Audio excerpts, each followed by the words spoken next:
Greetings and welcome back to another episode of Modeling on the Fly with 3ds Max. And let's just jump right in and continue. I was working on the head of the AT-AT walker guy here.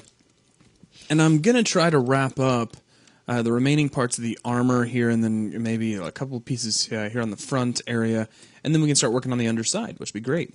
So, let's see here. I've got some pictures like I always do. Let's see. We need to get this plate in. A couple little greebles here and there that, we can just kind of make those up as we go. I think as long as there's something in the general area, we'll be just fine. But I think what I'm going to focus on first will be this little piece right here. And this looks like a perfect opportunity to use another quick shape. So let's take care of that. Now the way I think I'm going to do this, let's come over, let's create, let's make a rectangle. Auto grid is on, which is good. And I just want to double check one more time. All right, so let's go right about here, I suppose. And then I'll grab the move tool, we'll right click in X, and then I'm just going to create a new one. We'll go ahead and leave start new shape on. That'll be alright just this once. And let's make another rectangle.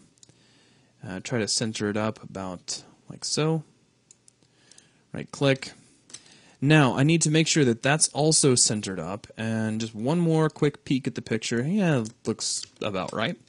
Now, let's see here. Let's go into our modify panel, and I'll grab the larger of the two guys here. Let's convert this over to an editable spline, and I'm going to attach it. So let's just click on attach and get this guy. So now they're both part of the same object. Let's go to the spline sub-object level, and probably a good idea to press F4. It should make these guys a little bit easier to see.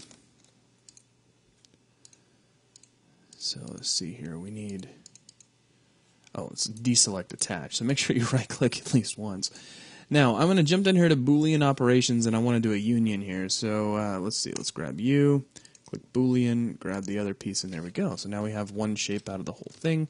Fantastic. And let's drop down a bevel, and the settings that are coming along with that look like they're going to work. We're getting a little bit of interesting division here, which we should be able to make go away if we edit the shape, but let's go ahead and convert that over to an editable poly, and that solves the problem. So let's jump out of here. Let's also go ahead and put our material down. So that kind of fits. Now, what else? We've got a couple little greebly kind of shapes. If you're just interpreting, there's one here, and then there's a couple more as we work our way back. Now, also, let's just kind of glance up here. We've got this little indented area up on top, which is good. Also, ours flares, and it doesn't look like this one actually does, but that's okay. We've also got an indentation up here that we could take care of. That would be kind of nice. And then a couple little other random greebles kind of scattered across in a couple of different locations. So we'll take care of all that in one fell swoop. So our first bit, let's just go create a rectangle. Or a box. That's actually what I meant to say. So grab a box, and let's just drop it here, and I need to really set those segments down finally. Get my move tool, and we'll zero that out. Go ahead and just convert this over to an editable poly, and let's make a few kind of quick and easy changes. Now, some of these I'm just making up a little bit as I go. I'm just going to keep this from looking like a completely perfect box. So let's take this face, and I'll scale it out a little bit. And then if I pull back a little, let's grab this edge, and I'll just move it down a little. We'll ring this. Grab, do a quick chamfer. Say somewhere around there. Click OK. And now let's get out of sub-object mode altogether and make sure we drop down our material. Alright, now moving backwards, we got a little box kind of thing over here. Now let's see, do I have something I could just kind of steal from another location and tack over there? We could probably grab that. Nah, let's just draw something. It's just faster. So let's say U. And we'll pull that up to about there. Now, we can't see too much of that. Or at least I don't think we can. Let's see if we have any other pictures that might show it. Not that I'm really all that concerned about one little greeble. Here it doesn't even look like it's present. There's something going on here. Maybe it's just some really high-end beveling. But on this one, it looks like, yeah, it's very difficult to tell. Let's see if we can cycle through the pictures and find some other indication. It looks like this, what's going on here is this bevel piece that we've built actually has a really thick bevel, and that may be what's showing up. And that's also kind of an indication of it as well. So let's just go ahead and play it that way. Instead of this thing being quite so thin, we can, well, let's just nuke this all together. Let's grab over here, and we've already converted that, not converted. We converted that into an editable poly, but of course that's easy enough to change around. So let's grab faces. We could start just by pulling this up a little bit. Now let's see here. If I switch this over to local, yeah, we're kind of moving those together, which I don't necessarily want to do. I just wanted to try that. All right, well, just thicken that up a little ways, like so. And, ooh, I got an idea. I don't know how well this is going to work, but I'm going to try it anyway. Let's grab a ring right here, and let me just scale these up just a tad. That just kind of increases the size and makes that bevel a little bit thicker. We lose the perfect 45-degree miter angles here and there, but that's okay. That's not going to bother me at all. So we'll get out of the sub-object mode. Let's grab this guy, and we'll just slap him back down here. Now, he may not actually be there, but I don't know. I think it really depends on what angle you're looking at. I see something there, so we'll go ahead and leave it. It looks kind of cool anyways. All right, so let's see. What else do we need? Because we probably could call it. Now, here's something. I was working on the last video, and I know I didn't actually get to finish it, was this ramp piece. So let's do this. Let me grab my attach, and I'm going to attach this guy and this guy. So these are all going to be part of the same polygon object now. And let's drop an FFD lattice on here. And we'll jump over to, well, lattice points. So let's grab control points. Make sure this is actually set to editable poly. Grab control points on the lattice. Get you and you. And I guess it would help if they actually got selected. All right, now if we move those, excellent. So we can pull that down and make it look kind of like a ramp.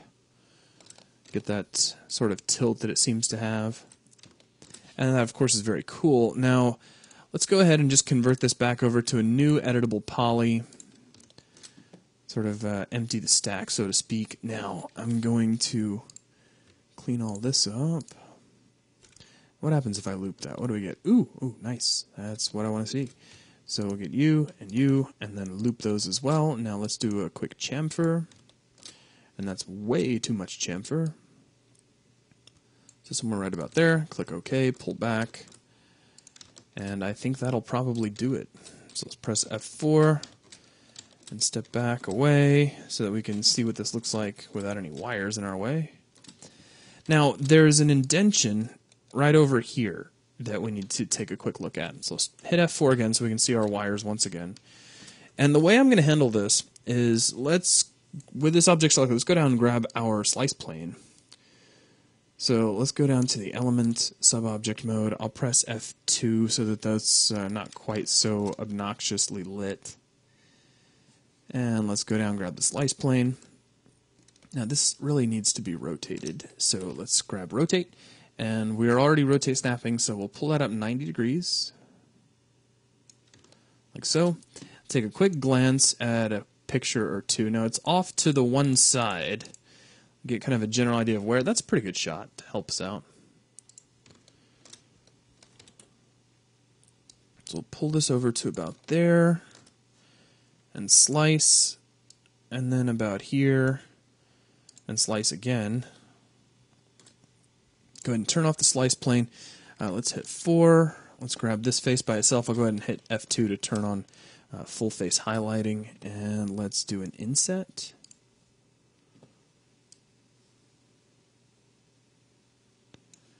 Now, oh, I didn't actually finish the inset. Silly me. Back to polygons. That's probably about as far as it needs to go. I'll switch over to edges, and what I want to do is take this edge and slide it up a ways. Let's kind of figure out, yeah, it's about halfway between, maybe a little closer to the little inset area. But if I slide both these down to about here, I think we'll be right where we need to be. Okay, now let's just hit 4. We'll do a quick bevel, zero both these out, and let's just go down a tiny little bit, and in just a bit.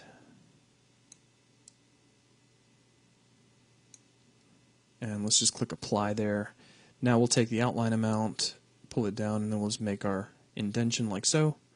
Click OK, and there we are. So now we've got our little indented area. Now I do need to bevel this, or chamfer it, the whole thing. So let's go back to edges, and we want this, and let's see what a loop gets us. Not much, unfortunately. Well, I didn't really want that, but that's okay. Let me just grab these manually.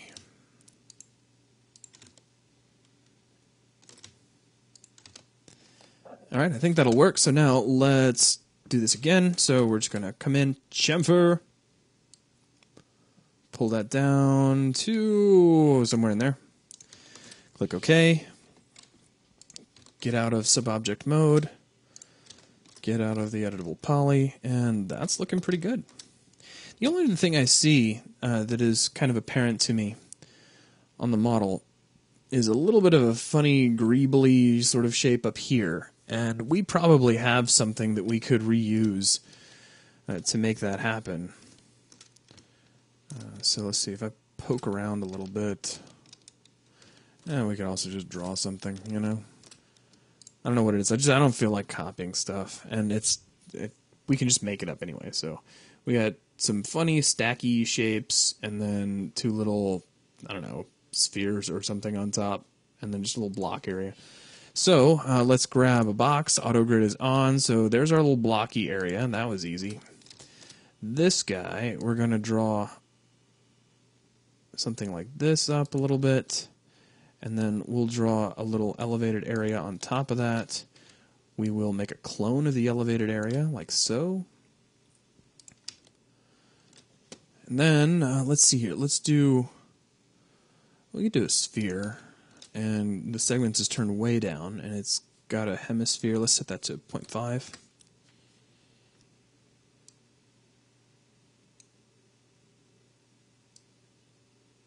Actually, let's just copy one over. That way we know they're the same size.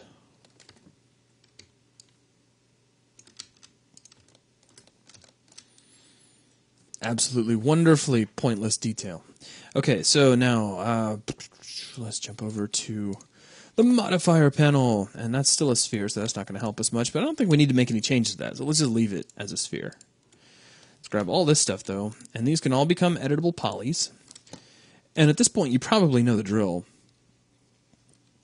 but we got to go through it anyway, so let's see. I could probably get away with some attachments to speed things up. So let's grab edges, press F4 to make them a little easier to see and select.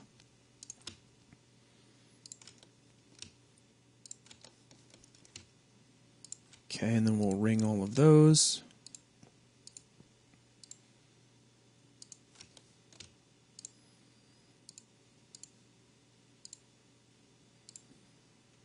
And last view, 1, 2. Oh, deselected that guy. No good.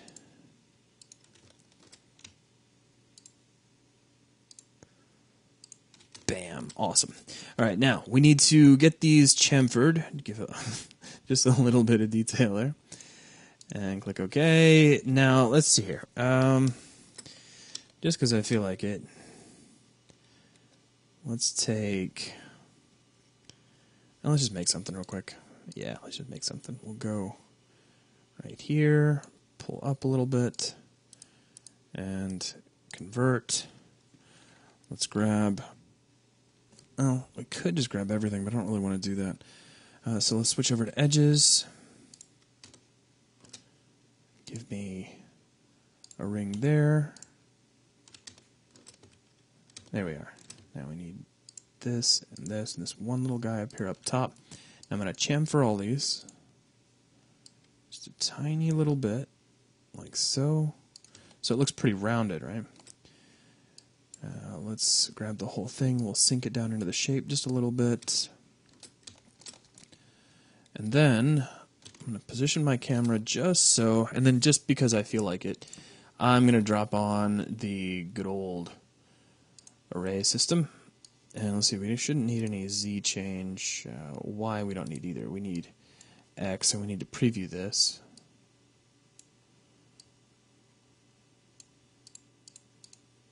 So let's try 3.5? It's pretty close. Maybe 3.45. 3.42. That's probably about where I want to be. So now let's just take the count and increase that. I was really hoping that total would, well, never mind.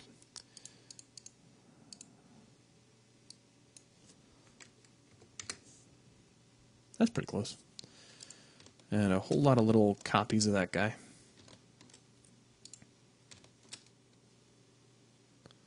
Now, let's not move that guy around. What I want to do is grab all this stuff.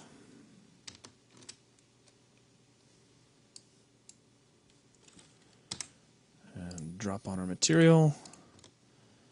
Press F4. And there we go. So just a little bit of extra detail there that we've added. Because you never know, you might need some little vent for some important tracking computer system which is installed up there up top, right? All right, now that is going to just about take care of what's going on top of the head. We could double check all the photos. There may be little things here and there we can add, but I think overall we got it. So what I want to do is add a few finishing touches to this area. So let's go back and hit F4 again. And what I've got in mind really is to make some chamfers in a few key locations. For instance, if we grab edges and we need this guy, we could probably get away with chamfering that, but that could end up being problematic. So I'm going to save that. And if we end up chamfering it, I'll do it manually.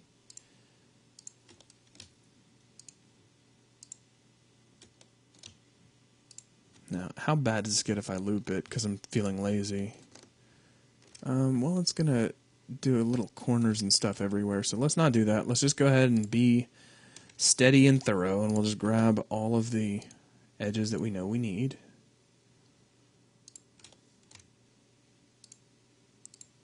I'm going to need to flatten these guys out, too, at some point. I'll take care of that shortly. I've kept putting it off. Like, over and over, I've put that off. I'll notice it and be like, oh yeah, you need to do that, and then I never do. Alright, so this is going to take some serious selection. This will probably end up looking weird, and may end up requiring some intervention, but we'll go with it for now, and if it becomes a problem, we'll just address it. Actually, we could test it, I suppose. Just worst case, we just have to undo it, right? Oh, that's coming along okay. I don't think that's going to break anything too bad. Let's cancel that and keep on selecting.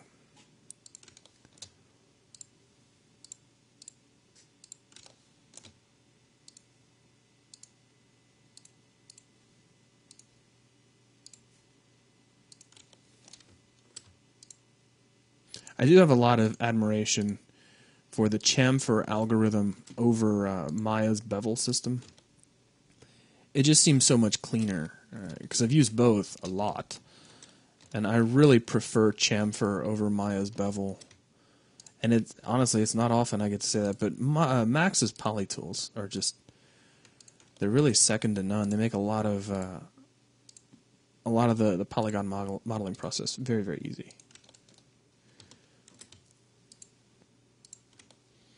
So yes, I use Maya a lot more often than I use Max. Nobody's denying that. However, there are some things that even I will be the first to admit that Max can just do a lot better than Maya. And a lot of stuff that goes the other way as well.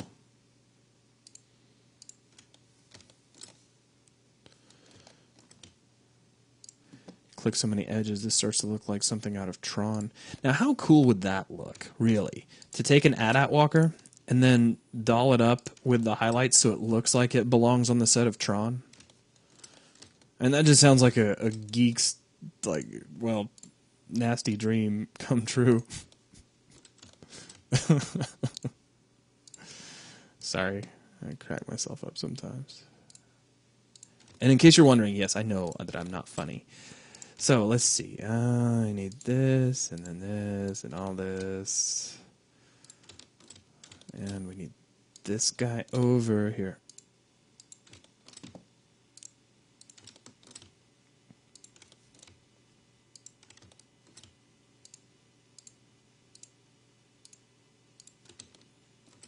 Okay, and boom, boom, boom, boom.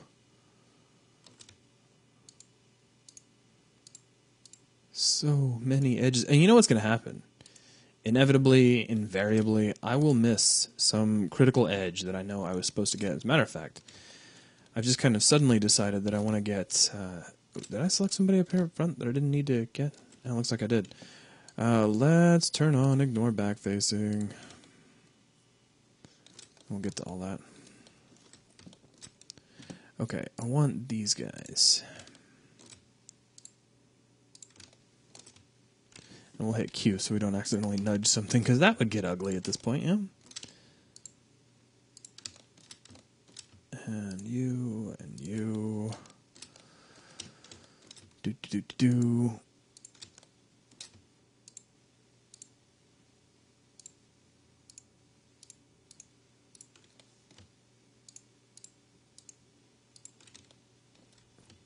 Now we need to come across here.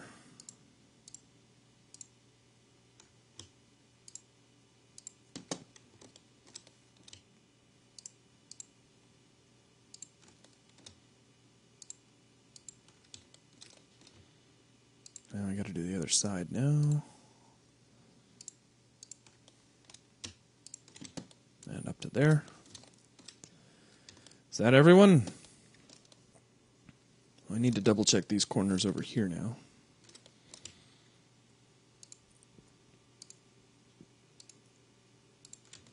Okay. And bump, bump, bump, bump. And let's go ahead, double check these corners, and let's make sure we got them on the other side too. Because we have that asymmetrical groove up at the top, so if you were thinking, well, why don't you just do this on one side and then symmetrize it? Well, we can't. So there. All right. We could, but I'll worry about that when we get to the back wall. For now, I think we're okay. Now we can put these in.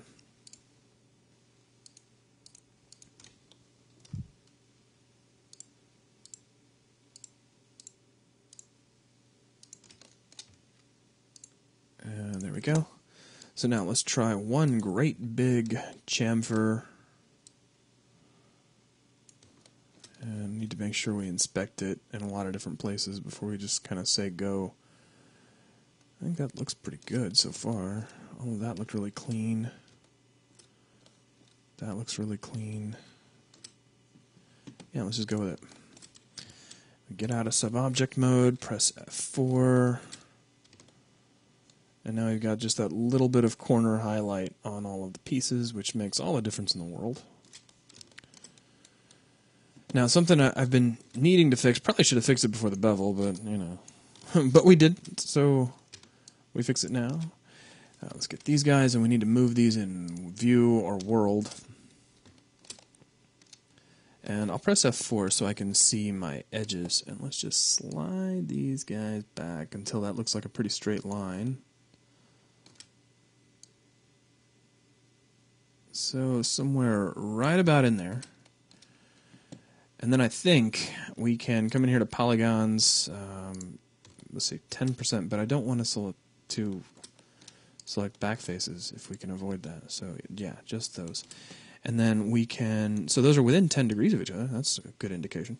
We can make those planar, and that cleans that up a bit. Cool.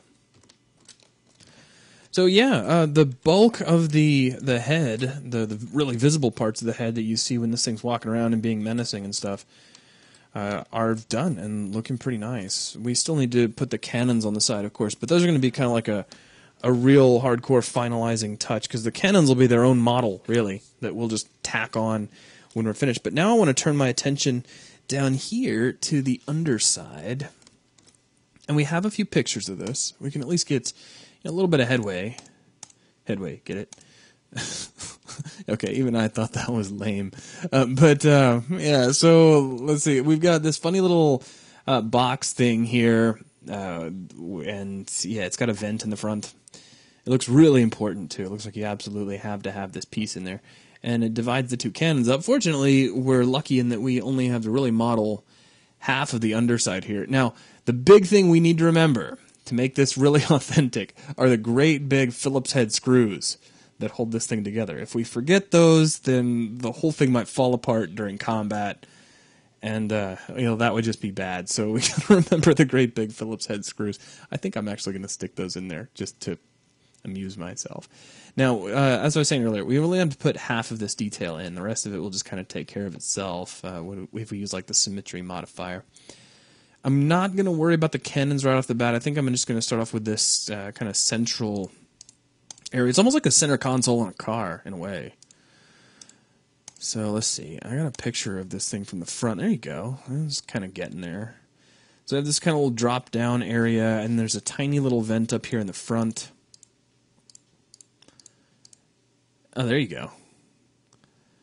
And then we get the bigger vent back here. Now, our image planes are probably showing something along those lines. So let's switch over to our back view and pull everything down.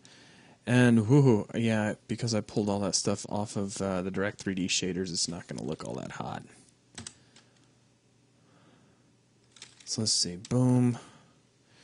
Oh, we can get some of it actually from there. Now, I'll bet I accidentally took that and applied another material to it. It's entirely possible. So let's see here. We have freeze. Let's see if we can unfreeze those. And he's still frozen. Actually, you know what? Let's just leave that alone. I don't really want to mess with that right at the moment.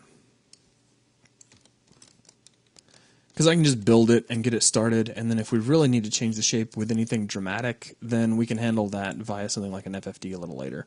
So let's just go ahead and get underway. I'll grab all of these guys, and I still had select by angle on, which is nice, because I want to pull this down just a little bit further, because I want to get this area right in here. So it drops down. It's almost parallel with these by the looks of things. And then it comes down even further and has this little ventilation shafty sort of great thing. And here just looks like a box. Okay. So let's just start there anyway. Pull that down to about there. And then we'll extrude. It'd probably help if I had my wires turned on, so I can get an idea of how far I'm extruding. So it's actually coming down quite a ways. So let's go ahead and get that out of the way, and I'll just click OK there. Now, these faces here in the front. Now, I need to turn off select by angle at this point, because we're going to grab just these two faces. Let's do an inset. And we don't need to go that far with it. Probably right about there is fine. Click OK. Let's extrude inward. Click OK. Let's grab edges, and we can loop that, and then run a real quick chamfer. It doesn't have to be very much, just a little bit to kind of help us out. So we could probably make that a little thinner. So hang on a sec. Let's cancel that. Let's undo a couple of times and get back to here. I'm just not too satisfied with how that turned out. We can do the inset again, and we'll pull it to... This is why I always do these by the numbers. And then we can scale this in just a little. Yeah, something about like that. Maybe scale it that way. At least that way we have a nice tool that we can use to make that happen. All right, now let's bevel and kill out the height, kill out the outline amount, pull in just a tiny little bit, teensy weensy little bit, and do a little bit of an outline. And then apply, and then we'll kill out the outline, and we'll just drag this back in, click OK, and there we go. So there's that first little bit there. Now, this guy back here, that is applied.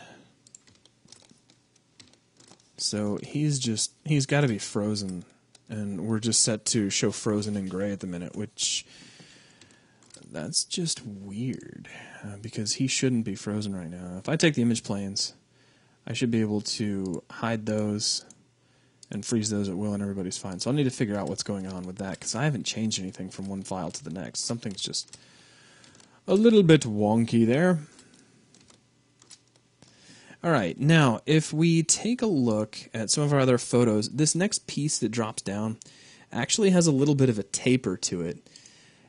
And on top of that, it's got an opening at the front, and it's got an opening at the back. And to me, that means that it's a prime candidate for just being an entirely separate piece of geometry and not even trying to worry about attaching it. So let's see here. Now, I want to check a few things. That whole thickness, this whole area here, it looks like it might be a little bit wide to be able to fit the cannons in, I'm thinking. So what I'm going to do is, with my polygons on, let's go ahead and switch on by angle. Let's grab here and here, and then also I'm going to carefully, let's turn off angle, and I want to get this guy and this guy, as well as this guy and this guy. Now we should be able to just scale those toward one another, and causes some interesting glitches here on one side and not the other, which is probably due to a little bit of a beveling issue right here. But that's all right, I can fix that.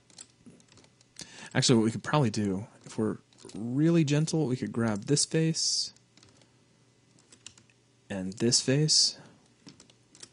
Then we don't have to sweat it. We should be able to just pull everything in now. So let's see. Do we have another front shot that I can click through? So the thickness is almost the same thickness as this front panel. So if we've already decided on that, we should be able to base this off of, base one off the other, kind of like so. And now we've opened up a lot more room for those cannons on the side, and I like that a lot better. In fact, I'm going to go in just a little bit more.